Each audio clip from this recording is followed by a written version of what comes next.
Jadi tahun 2019 saya memutuskan untuk berhenti bekerja di Indonesia dan memutuskan untuk merantau ke Jepang karena waktu itu dikasih tahu sama istri saya bahwasannya orang tua istri saya itu mengundang saya ke Jepang. Jadi cerita, Ilham, kamu lebih baik ke Jepang waktu muda karena kalau waktu sudah tua itu tidak punya tenaga juga usianya kan sudah tua, makanya perusahaan atau pekerjaan di Jepang itu semakin sedikit. Jadi waktu itu saya menerima tantangan dari mertua waktu muda ke Jepang untuk mencari pengalaman, guys. Benar, ternyata saya di Jepang itu, saya pikir dengan teknologi yang sangat maju pekerjaan itu semakin mudah. Ternyata tidak, berbanding terbalik 180 derajat daripada di Indonesia. Jadi saya pikir itu kerjanya santai, tidak semuanya melakukan robot, semuanya otomatis seperti itu, tidak stres. Ternyata setelah saya ke Jepang pertama kali itu saya kerja di toko ramen, 3 orang, bayangkan. Pekerjanya itu 3 orang, sementara tamunya itu antri di luar sampai 24 orang yang antri di luar untuk makan ramen di situ. Terus di dalam otak saya, di dalam pikiran saya itu berpikir, wah ini tidak mungkin kalau cuma 3 orang melayani sebanyak ini. Bisa gila ini. Memang ternyata Jepang itu harus semangat memang ya. Makanya saya ternyata 180 derajat berbanding terbalik keadaan seperti di Indonesia. Tetapi saya bisa ambil banyak hikmah dari peristiwa itu. Dan juga waktu saya di Indonesia waktu itu, saya itu bukan orang yang giat ya, bukan orang yang semangat. Ya menjalani hidup apa adanya seperti itu setiap harinya. Main sama teman. Sebelum bekerja di Indonesia, saya itu profesinya itu sebagai pengacara, pengangguran banyak acara. Jadi setiap hari itu main game, terus sampai malam jam 2 baru pulang. Kadang-kadang di rumah itu masih lanjut main game sampai pagi, saya main sendiri itu kan ya. Seperti itu terus kehidupan, tidur sampai siang seperti itu. Makanya setelah itu mungkin Allah mentakdirkan itu untuk merubah sifat saya, merubah kebiasaan hidup saya yang semulanya bermalas-malasan, terus tidur ya kan setiap hari, tidak berpikir tentang masa depan, akhirnya mengirim ke Jepang. Dan disitulah banyak hikmah yang saya peroleh. Ternyata hidup di Jepang itu tidak semudah yang saya pikirkan. Kalau ibarat bunga, Jepang itu adalah bunga mawar, guys. Kalau untuk dilihat itu memang cantik, wangi. Tapi saat kalian mendekati bunga mawar itu, kalian bisa tertusuk duri, guys, kalau kalian pegang. Jepang juga seperti itu, saya rasa.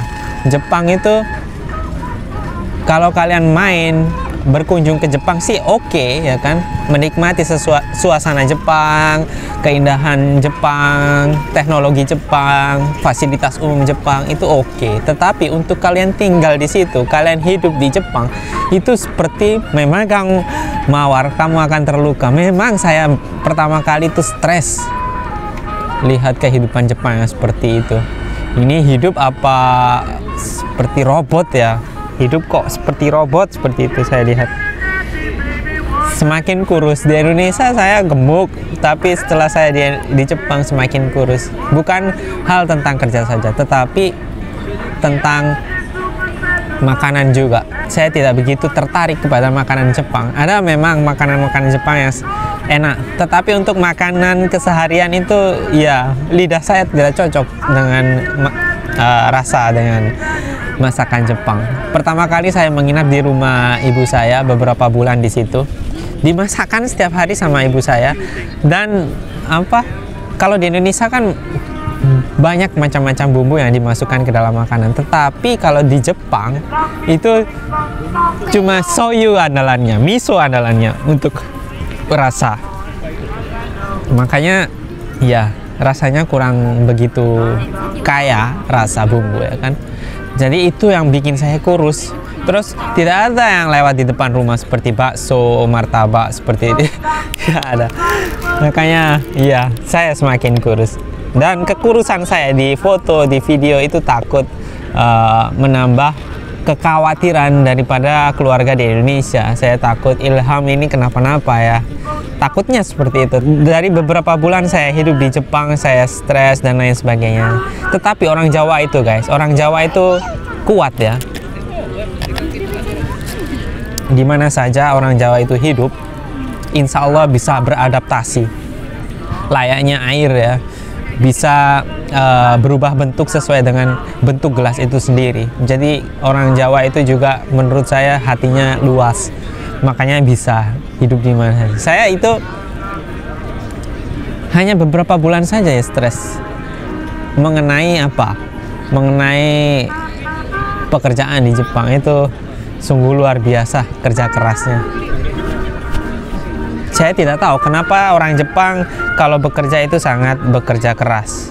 Mungkin karena faktor jumlah manusia yang sedikit ya. Makanya pekerjaan terlalu banyak itu dihandle dengan beberapa orang saja. Makanya pekerjaan yang seharusnya dilakukan 3 orang tetapi dilakukan sama 1 orang saja. Itu yang iya. Tetapi semakin lama saya jadi terbiasa. Jadi bekerja di Jepang itu dituntut untuk perfect dan cepat. Perfect dan cepat. Di semua perusahaan seperti itu. Di perusahaan saya yang sekarang juga dituntut untuk perfect dan cepat. Semua itu ada standarnya guys.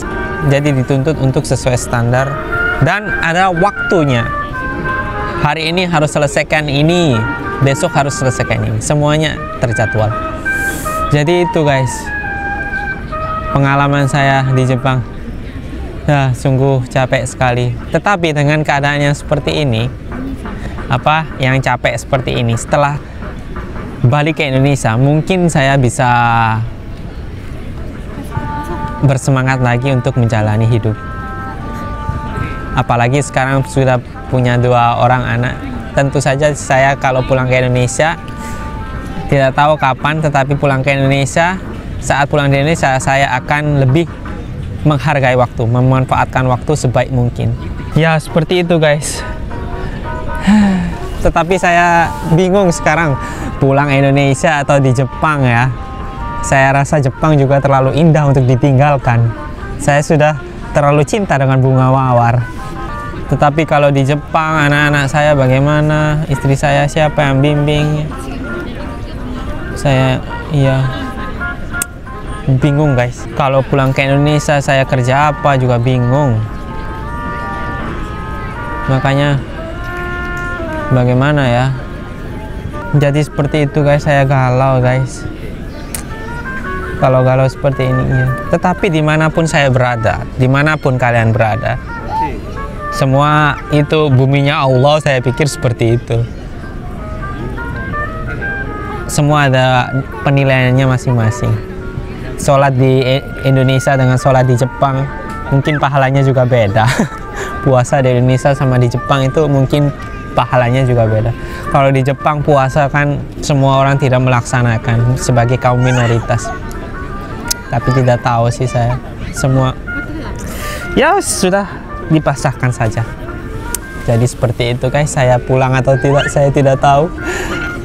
Hidup selamanya di Jepang atau hidup di Indonesia saja juga tidak tahu. Bagaimana ya pendapat istri saya? Istri saya apakah bisa hidup di Indonesia atau dia pilih untuk hidup di Jepang, saya juga tidak tahu. Bagaimana ya? Lebih baik next video kita tanya-tanya istri ya. Istri saya ingin hidup di mana? Di Jepang atau di Indonesia? Jadi seperti itu guys kisah saya. Kisah hidup saya yang lagi bingung antara hidup di Indonesia atau di Jepang. Sampai ketemu di video selanjutnya. Jangan lupa like dan subscribe ya. Assalamualaikum.